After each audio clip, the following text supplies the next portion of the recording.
പ്രസവശേഷം മിക്ക അമ്മമാരെയും ടെൻഷൻ അടിപ്പിക്കുന്ന സൗന്ദര്യ പ്രശ്നങ്ങളിൽ ഒന്ന് തന്നെയാണ് പൊക്കിൾ പുറത്തേക്ക് തള്ളിയിട്ടുള്ളത്. പലരുടെയും ശ്രദ്ധയിൽപ്പെട്ടിട്ടുള്ള ഒരു കാര്യം തന്നെയായിരിക്കും ഇത്. ഇങ്ങനെ പുറത്തേക്ക് തള്ളിയിട്ടുള്ള പൊക്കിൾ നോർമൽ ഷേപ്പിലേക്ക് എപ്പോഴാണ് ആവുന്നത്? ഇങ്ങനെ ആവുന്നതിന് വേണ്ടിയിട്ട് നമ്മൾ എന്തെങ്കിലും കാര്യങ്ങൾ ശ്രദ്ധിക്കേണ്ടതായിട്ടുണ്ടോ? എന്തൊക്കെ കാര്യങ്ങൾ കൊണ്ടാണ് പൊക്കിൾ പുറത്തേക്ക് തള്ളുന്നത് എന്നതിനെ കുറിച്ച് ഒന്ന് നോക്കാം ഇന്നത്തെ വീഡിയോയിൽ. ഞാൻ ഡോക്ടർ റിസ. എന്റെ ചാനൽ ആദ്യമായിട്ട് കാണുന്നവരാണെങ്കിൽ സബ്സ്ക്രൈബ് ചെയ്യാൻ മറക്കരുത്. അപ്പോൾ നമുക്ക് വീഡിയോയിലേക്ക് കടക്കാം.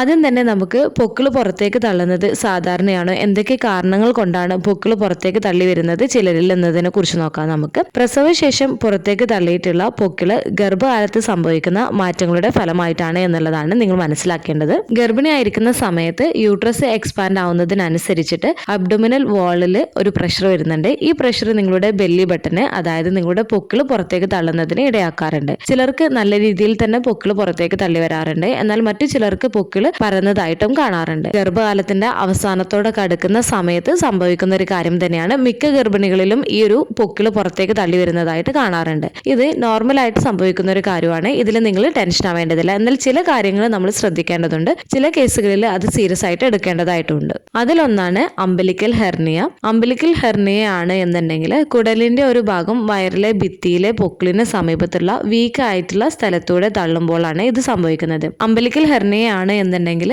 ബൾജ് പലപ്പോഴും വൃത്താകൃതിയിലും സോഫ്റ്റും ആയിരിക്കും.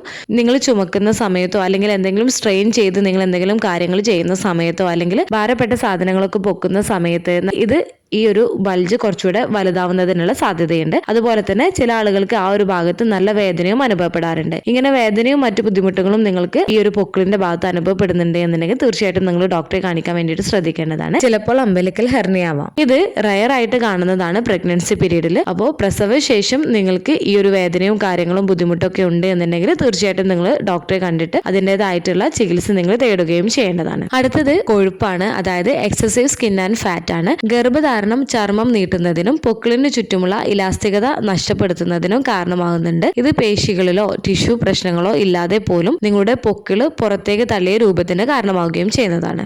അടുത്തത് ഡയാസ്റ്റാസിസ് റെക്റ്റിയാണ്. കോമൺ ആയിട്ടുള്ള മറ്റൊരു കാരണമാണ് പൊക്കിള് പുറത്തേക്ക് തള്ളി വരുന്നതിന്റെ. വയറിലെ മസിൽസ് പ്രഗ്നൻസിക്ക് മുൻപ് നല്ല ടൈറ്റ് ആയിട്ടായിരിക്കും ഉണ്ടാവുന്നത്. പ്രഗ്നൻസി സമയത്ത് ഈ മസിൽസ് സെപ്പറേഷൻ വരികയും ഇതിനെയാണ് നമ്മൾ ഈ ഒരു ഡയാസ്റ്റാസിസ് റെക്റ്റ് എന്ന് പറയുന്നത്. നിങ്ങളുടെ വയറ് വികസിക്കുന്നതിനനുസരിച്ചിട്ട് ഈ മസിൽസിൽ സെപ്പറേഷൻ വന്നിട്ട് അവിടെ ഒരു ഗ്യാപ്പ് ഫോം ചെയ്യുന്നതാണ്. ഇത് മാറുന്നതിന് വേണ്ടിയിട്ട് നമുക്ക് എക്സസൈസും കാര്യങ്ങളൊക്കെ ചെയ്യുകയാണ് എന്നുണ്ടെങ്കിൽ പ്രസവശേഷം ഈ ഒരു മസിൽസ് നോർമൽ പൊസിഷനിലേക്ക് വരികയും നമ്മുടെ വയറൊക്കെ ഉള്ളിലേക്ക് വലിയുന്ന സമയത്ത് നോർമൽ ഷേപ്പിലേക്ക് വരികയും ചെയ്യുന്നതാണ്. അപ്പോൾ നിങ്ങളുടെ പൊക്കിൾ പുറത്തേക്ക് തള്ളി വന്നിട്ടുണ്ട് എന്നുണ്ടെങ്കിൽ ആദ്യം തന്നെ കാരണമാണ് നമ്മൾ വേർതിരിച്ച് മനസ്സിലാക്കേണ്ടത്. ഡയാസ്റ്റാസിസ് റെക്റ്റ് കൊണ്ടാണോ അംബലിക്കൽ ഹെർണിയ കൊണ്ടാണോ എന്നൊക്കെയുള്ളത്. എല്ലാവർക്കും തന്നെ ഈ പൊക്കിൾ പുറത്തേക്ക് തള്ളി വരുന്നത് ഈ പറഞ്ഞ രണ്ട് കാരണങ്ങൾ കൊണ്ട് മാത്രമാവണമെന്നില്ല. പൊക്കിൾ പുറത്തേക്ക് തള്ളി വരുന്നതിന് ഗർഭാവസ്ഥയിൽ സ്വാഭാവികമായിട്ട് വയറിലെ മസിൽസ് സ്ട്രെച്ച് ആവുന്നത് കൊണ്ടും അബ്ഡോമിനൽ വാൾസിൽ പ്രഷർ വരുന്നത് കൊണ്ടുമാണ് പൊക്കിൾ പുറത്തേക്ക് സാധാരണയായിട്ട് തള്ളി വരാറുള്ളത്. ഇനി പൊക്കിൾ പുറത്തേക്ക് തള്ളി വന്നിട്ടുണ്ട് എന്നുണ്ടെങ്കിൽ അമ്മമാർക്ക് എല്ലാവർക്കും തന്നെ ടെൻഷൻ ഉണ്ടാക്കുന്ന ഒരു കാര്യം തന്നെയായിരിക്കും. പ്രഗ്നൻസി സമയത്ത് പൊക്കിൾ പുറത്തേക്ക് തള്ളി വന്നിട്ടില്ല എന്നുണ്ടെങ്കിൽ തള്ളി വരാത്തത് കാരണം എന്തെങ്കിലും പ്രശ്നം ഉണ്ടാക്കുന്നതാണോ എന്നായിരിക്കും പലരുടെയും ചിന്ത. കുഞ്ഞിന്റെ ഭാരക്കുറവോ അല്ലെങ്കിൽ മറ്റെന്തെങ്കിലും കാരണം കൊണ്ടാണോ എന്നൊക്കെയുള്ളത്. ചില ഗർഭിണികളിൽ പൊക്കിൾ പുറത്തേക്ക് തള്ളി വരുന്നതിനുള്ള സാധ്യത വളരെ കൂടുതലാണ്. ട്വിൻ പ്രഗ്നൻസി ഉള്ള കേസുകളിലാണ് എന്നുണ്ടെങ്കിൽ അമ്നിയോട്ടിക് ഫ്ലൂയിഡിന്റെ അളവ് നല്ല കൂടുതലാണ് എന്നുണ്ടെങ്കിലും നിങ്ങളുടെ കുഞ്ഞിന്റെ ഭാരം നല്ല കൂടുതലാണ് എന്നൊക്കെ ഉണ്ട് എന്നുണ്ടെങ്കിൽ നിങ്ങളുടെ പൊക്കിൾ പുറത്തേക്ക് തള്ളി വരുന്നതിനുള്ള സാധ്യത വളരെ കൂടുതലാണ് ഗർഭസമയത്ത്. ഇനി എല്ലാവർക്കും അറിയേണ്ട കാര്യമാണ് പ്രസവശേഷമുള്ള ഈ പൊക്കിൾ പുറത്തേക്ക് തള്ളിയിട്ടുള്ളത് നോർമൽ ഷേപ്പിലേക്ക് മടങ്ങി വരുന്നതിന് വേണ്ടിയിട്ട് എത്ര സമയം എടുക്കും എന്നുള്ളത്. ഇത് ഓരോ വ്യക്തിയിലും വ്യത്യാസം വരുന്നതാണ്. ചില അമ്മമാർക്ക് പൊക്കിൾ പുറത്തേക്ക് തള്ളിയിട്ടുണ്ട് എന്നുണ്ടെങ്കിൽ അത് നോർമൽ ഷേപ്പിലേക്ക് വരുന്നതിന് ആഴ്ചകൾ മാത്രമേ എടുക്കുകയുള്ളൂ. എന്നാൽ മറ്റു ചില അമ്മമാർക്ക് 4-5 മാസം എടുത്തേക്കാം. മറ്റു ചിലർക്ക് ചിലപ്പോൾ കുറച്ച് കൂടുതൽ ടൈം എടുത്തേക്കാം. അതുകൊണ്ട് തന്നെ നിങ്ങൾ ക്ഷമയോടെ കാത്തിരിക്കാൻ വേണ്ടിയിട്ട് നിങ്ങൾ ശ്രദ്ധിക്കാം. മറ്റു പ്രശ്നങ്ങളും കാര്യങ്ങളും കൊണ്ടല്ല നിങ്ങളുടെ പൊക്കിൾ പുറത്തേക്ക് തള്ളിയിട്ടുള്ളത് എന്നുണ്ടെങ്കിൽ. ഇനി എന്തൊക്കെയാണ് നമുക്ക് നമ്മുടെ പൊക്കിൾ പുറത്തേക്ക് തള്ളിയിട്ടുള്ളത് നോർമൽ ഷേപ്പിലേക്ക് മാറുന്നതിന് വേണ്ടിയിട്ട് നമുക്ക് എന്തൊക്കെയാണ് ചെയ്യാൻ പറ്റുന്നത് എന്നതിനെ കുറിച്ച് നോക്കാം.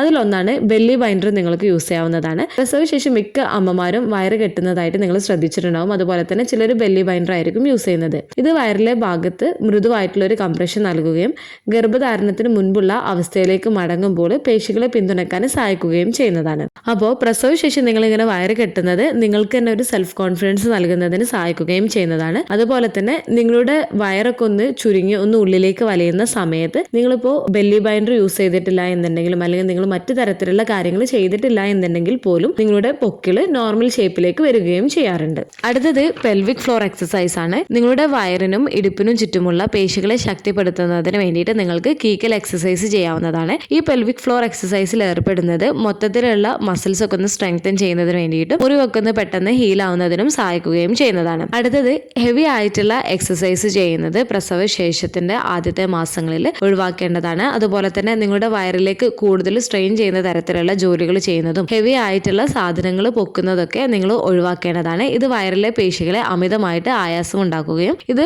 നിങ്ങളുടെ ബൾജ് ചെയ്തിട്ടുള്ള പൊക്കിളും ആ ഒരു ഭാഗത്തുള്ള മസിൽസ് ഒക്കെ കൂടുതൽ വഷളാക്കുന്നതിനും അതുപോലെ നിങ്ങൾക്ക് ഡയാസ്റ്റാസിസ് റെക്റ്റി ഉള്ളവരാണ് എന്നുണ്ടെങ്കിൽ അബ്ഡോമിനൽ എക്സസൈസ് ചെയ്യുന്നതിലൂടെ ഡയാസ്റ്റാസിസ് റെക്റ്റി കുറയുന്നതിന് വേണ്ടിയിട്ടുള്ള എക്സസൈസ് ചെയ്യുന്നതും നിങ്ങളുടെ പൊക്കിൾ പുറത്തേക്ക് തള്ളിയിട്ടുള്ളത് ഉള്ളിലേക്ക് ആവുന്നതിന് സഹായിക്കുകയും ചെയ്യുന്നതാണ്. ചിലപ്പോൾ ഇത് കുറച്ച് ടൈം എടുത്തേക്കാം ഈ പുറത്തേക്ക് തള്ളിയിട്ടുള്ള ഈ ഒരു പൊക്കിള് ഉള്ളിലേക്ക് ആവുന്നതിന് വേണ്ടിയിട്ട്. അടുത്തത് നിങ്ങൾ ശ്രദ്ധിക്കേണ്ട നിർബന്ധമായിട്ടുള്ള കാര്യമാണ് സമീകൃത ആഹാരം പാലിക്കുകയും ജലാംശം നിലനിർത്തുകയും ചെയ്യുക. ശരിയായ പോഷകാഹാരം വയറിലെ പേശികളെ ശക്തിപ്പെടുത്തുന്നതിനും രോഗശാന്തി ഉൾപ്പെടെ മൊത്തത്തിലുള്ള വീണ്ടെടുക്കലിന് പിന്തുണക്കുകയും ചെയ്യുന്നതാണ്. ഈ പറഞ്ഞ കാര്യങ്ങളൊക്കെ നിങ്ങൾ ശ്രദ്ധിക്കുകയാണ് എന്നുണ്ടെങ്കിൽ നിങ്ങളുടെ പുറത്തേക്ക് തള്ളിയിട്ടുള്ള പൊക്കിള് നോർമൽ ഷേപ്പിലേക്ക് ആവുന്നതിന് സഹായിക്കുന്നതാണ്. ചിലർക്ക് ഇത് കൂടുതൽ ടൈം എടുത്തേക്കാം. അതിനാൽ നിങ്ങൾ ടെൻഷൻ ആവേണ്ടതില്ല. നിങ്ങളുടെ പൊക്കിള് പുറത്തേക്ക് തള്ളിയിട്ടുള്ളത് എന്തെങ്കിലും പ്രശ്നം കൊണ്ടാണോ എന്നുള്ളത് ആലോചിച്ചിട്ട് നിങ്ങൾ ടെൻഷൻ ആവേണ്ട. എന്നാൽ നിങ്ങൾക്ക് പൊക്കിള് പുറത്തേക്ക് തള്ളിയതോടൊപ്പം തന്നെ ആ ഒരു ഭാഗത്ത് നല്ല വേദന അനുഭവപ്പെടുന്നുണ്ട് എന്നൊക്കെ ഉണ്ടെങ്കിൽ തീർച്ചയായിട്ടും നിങ്ങൾ ഡോക്ടറെ കാണിക്കാൻ വേണ്ടിയിട്ട് ശ്രദ്ധിക്കുക. പൊക്കിള് പുറത്തേക്ക് തള്ളിയതോടൊപ്പം തന്നെ മറ്റു ചിലരെ അലട്ടുന്ന പ്രശ്നങ്ങളിൽ ഒന്ന് തന്നെയാണ് പൊക്കിളിന് ചുറ്റുമുള്ള ഡിസ്കളറേഷൻ, അതായത് ബ്രൗൺ കളർ അല്ലെങ്കിൽ ഡാർക്ക് കളറായിട്ട് ആ ഒരു ഏരിയയിലുള്ള സ്കിന്ന് മാറുന്നത്. ഇതും നോർമൽ ആയിട്ടുള്ള ഒരു കാര്യമാണ്. ഇതിലും നിങ്ങൾ ടെൻഷൻ ആവേണ്ടതില്ല. ഇത് പ്രഗ്നൻസി സമയത്ത് ഉണ്ടാകുന്ന ഹോർമോണൽ ചേഞ്ചസ് കാരണമാണ് ഇങ്ങനെ സംഭവിച്ചിട്ടുള്ളത്. ഇത് പ്രസവശേഷം നിങ്ങളുടെ ഹോർമോൺസ് ബാക്ക് ടു നോർമലിലേക്ക് ആവുമ്പോൾ ഈ ഒരു കളറും മാറിയിട്ട് നോർമൽ കളറിലേക്ക് ആവുകയും ചെയ്യുന്നതാണ്. അതുപോലെ തന്നെ നിങ്ങൾ മറ്റുള്ളവരായിട്ട് കമ്പയർ ചെയ്യാതിരിക്കുക. ചിലർക്ക് പൊക്കിള് പുറത്തേക്ക് തള്ളിയിട്ടുള്ളത് നോർമൽ ഷേപ്പിലേക്ക് ആഴ്ചകൾക്കുള്ളിൽ തന്നെ ആവുന്നതാണ്. മറ്റു ചിലർക്ക് കുറച്ച് ടൈം എടുക്കാം. അപ്പോൾ അത് ആലോചിച്ചിട്ട് നിങ്ങൾ ടെൻഷൻ ആവാണ്ടിരിക്കുകയും ചെയ്യേണ്ടതാണ്. പിന്നെ നിങ്ങളുടെ വയറൊക്കെ ഒന്ന് ഒതുങ്ങുന്നതിന് വേണ്ടിയിട്ടൊക്കെയുള്ള എക്സസൈസും കാര്യങ്ങളൊക്കെ നിങ്ങളുടെ ഡോക്ടറോട് ചോദിച്ചതിന് ശേഷം നിങ്ങൾക്ക് ചെയ്തു തുടങ്ങാവുന്നതുമാണ്. ഇതും നിങ്ങളുടെ പൊക്കിള് പുറത്തേക്ക് തള്ളിയിട്ടുള്ളത് നോർമൽ ഷേപ്പിലേക്ക് ആവുന്നതിന് പെട്ടെന്ന് തന്നെ സഹായിക്കുകയും ചെയ്യുന്നതാണ്. ഈ ഒരു വീഡിയോ നിങ്ങൾക്ക് യൂസ്ഫുൾ ആയിട്ട് തോന്നിയിട്ടുണ്ടെങ്കിൽ മറ്റുള്ളവർക്കും കൂടി ഷെയർ ചെയ്ത് കൊടുക്കുക. എന്തെങ്കിലും ഡൗട്ടുകൾ ഉണ്ടെങ്കിൽ കമന്റ് ആയിട്ട് ചോദിക്കാവുന്നതാണ്. അടുത്തൊരു വീഡിയോയിൽ കാണുന്നത് വരെ ബൈ.